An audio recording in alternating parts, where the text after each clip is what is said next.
Qu'est-ce que tu fais, Lolo? Tu tombes bien. J'étais en train de regarder, j'ai changé d'avis. Finalement, au lieu de faire la salle de bain de ce côté-là, on va faire la buanderie.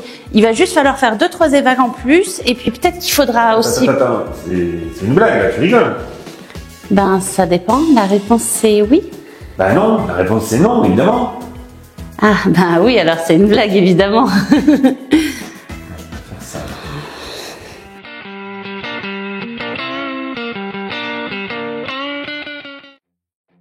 Avant de pouvoir attaquer la salle de bain et les chambres, il faut passer par la case rangement.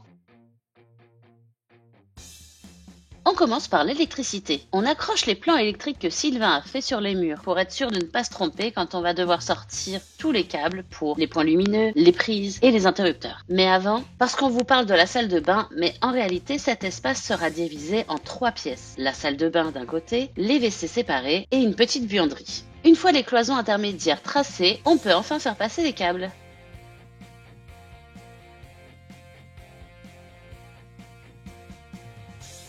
Je sais pas si t'as vu, il y a plusieurs commentaires. J'adore votre humour décalé. Et je trouve ça bien, tu vois. Mais je sais pas ce que ça veut dire en vrai, un humour décalé. C'est la façon polie de dire un humour de merde. Pour faire une cloison placo, je connais 2 techniques. Soit on raille, soit on colle. Le rail fait 45, le plot de colle doit faire 2 cm. Donc pour gagner 2 cm sur l'espace, on a décidé de coller ce mur. L'inconvénient, c'est que quand on colle, on n'a pas vraiment la place pour faire passer une gaine. Surtout sur un mur comme ça. J'ai posé le laser au sol, je suis à 2 cm du mur. Arrivé là où je dois avoir l'interrupteur, je suis à 0. Et en haut, je suis à 1 cm. Donc j'ai mon mur qui part, qui ventre, qui ressort, qui re-rentre légèrement. Et si je dois du coup coller sur gaine, je vais me retrouver avec un décalage de 4 cm. L'épaisseur de ma gaine, plus mes fameux 2 cm en bas. Et à faire ça, autant faire un rail. 45 pour 40. Bref. Donc là, ce que je m'apprête à faire, c'est une saignée d'en haut à en bas et faire la réservation pour l'interrupteur. C'est parti. Une fois que ça c'est fait, il suffit de tout casser au marteau. Non, pas celui-là de marteau. Voilà. Et voilà, la gaine est en place. Je boucherai toute la saignée au mortier, comme ça bloquera bien la gaine, et pas de risque qu'elle vienne un appui forcé contre la feuille de placo quand je vais coller. Dans la future salle de bain, le sol est tellement irrégulier qu'il y a une différence de 6 cm entre le point le plus haut et le point le plus bas. Sylvain commence par réaliser une chape, ce qui lui permettra de rattraper les niveaux, et ensuite il pourra faire un ragréage du sol pour rendre vraiment tout cet espace très lisse. Mais avant de faire le ragréage, il faut s'occuper de la plomberie. Les tuyaux bleus distribuent l'eau froide et les rouges l'eau chaude. Sylvain, Ouais. tu nous expliques ce que tu es en train de faire? Là, je fais les raccords plomberie de la maison. Là, j'essaie de dévisser un raccord. On va démonter les vannes. Une des vannes. On va sertir la vanne sur le tuyau. Donc, la première chose à faire, c'est faire passer la bague. On utilise une pince à emboutir, je crois, ou je sais plus comment ça s'appelle. En fait, tu dilates le tuyau pour qu'il rentre facilement dans la vanne. Nous, en l'occurrence, c'est la vanne. Et après, on utilise la pince à sertir. Là, ce qu'il faut s'assurer, c'est que la vanne soit dans le sens de la courbure du tuyau, on va dire. Là, en l'occurrence, la vanne, elle pointe à gauche. Donc, il faut que j'aligne ma vanne avec la courbure naturelle du tuyau pour que quand je vienne après le brancher, ce soit en face, quoi. Ça, c'est la pince à sertir pour les PER à coulisses. Parce qu'il existe plusieurs PER. D'un côté, tu as une gorge donc pour les tuyaux avec plusieurs accessoires. Et là, la pièce qui est d'emboutissage qui a plusieurs formes. Tu vois, là, c'est un côté plat. Là, il y a un téton. Et il y en a d'autres comme ça, tu vois, en fonction si tu as des coudes, suivant les pièces que tu utilises. L'objectif, c'est de faire coulisser cette bague jusqu'à ce qu'elle vienne embuter contre le laiton. Et en gros, ça va écraser le plastique du PER entre la bague en laiton et le téton qui est à l'intérieur du tuyau.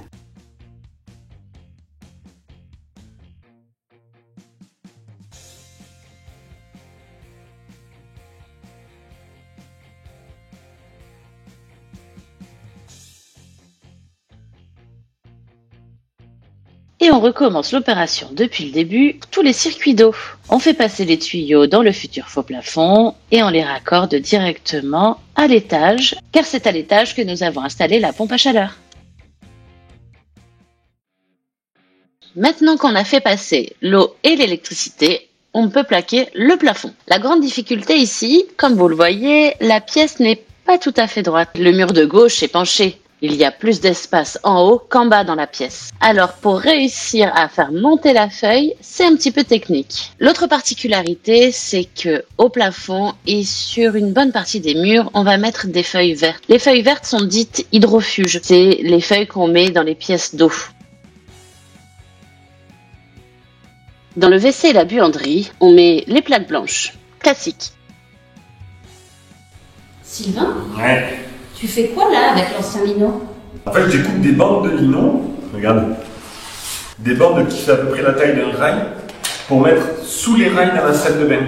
Vu que la salle de bain c'est une pièce humide, je me dis pour éviter qu'il y ait, je sais pas, de l'humidité qui passe et qui abîme les rails et qui fasse rouiller les rails, je me dis que je vais les isoler du sol en mettant une bande de lino.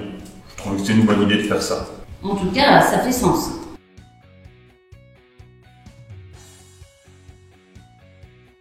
Maintenant que le placo est posé au plafond, on va pouvoir poser les rails et les montants pour les cloisons périphériques. Dans cet espace, on a décidé de railler 2 murs et de mettre du placo collé sur les 2 autres murs. Donc vous voyez le mur en face et le mur à gauche. On va mettre des rails, des montants. Et ça nous permettra sur le mur de gauche de mettre de l'isolant puisque c'est le mur qui donne sur l'extérieur. Et sur les 2 autres murs, il n'y a pas d'évacuation à faire passer et ça ne donne pas sur l'extérieur. Donc on va simplement coller le placo, ce qui nous fait gagner quelques centimètres. C'est pas grand chose, mais sur un espace qui n'est pas très grand, 2 centimètres, ça peut avoir son intérêt. Et voilà, maintenant on va pouvoir passer aux chambres. Et on commence par poser le placo au plafond.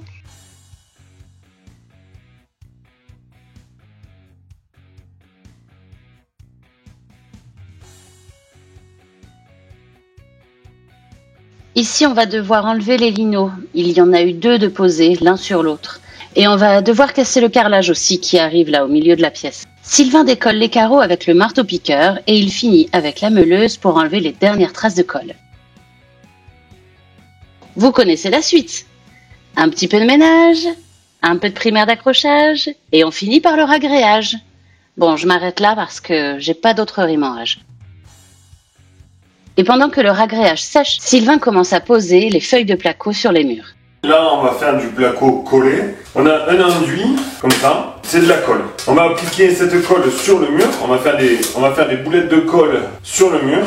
Et une fois qu'on aura fait nos boulettes de colle sur le mur, on pourra prendre la feuille et venir la plaquer contre les boulettes de colle. Moi, ce que j'aime bien faire avant de poser mes plots, c'est d'abîmer le mur. Je vous montre. Par exemple, ici, j'entame le mur de manière à créer une surface un peu rugueuse pour que la colle vienne bien s'accrocher dessus. Et une fois que le trou est fait, j'humidifie pour que vraiment la colle ne fasse plus qu'un avec le mur. Et après, je vais pouvoir venir poser ma boulette. Sur la hauteur, on met 5 boulettes, 3 boulettes sur la largeur.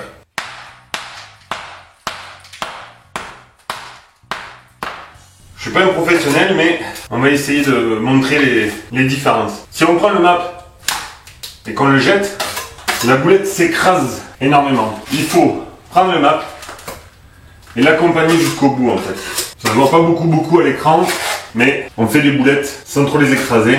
Quand on va poser la plaque de placo, il va falloir régler. Si toutes les boulettes sont collées à 0 contre le mur, on aura 0 chance de régler la plaque.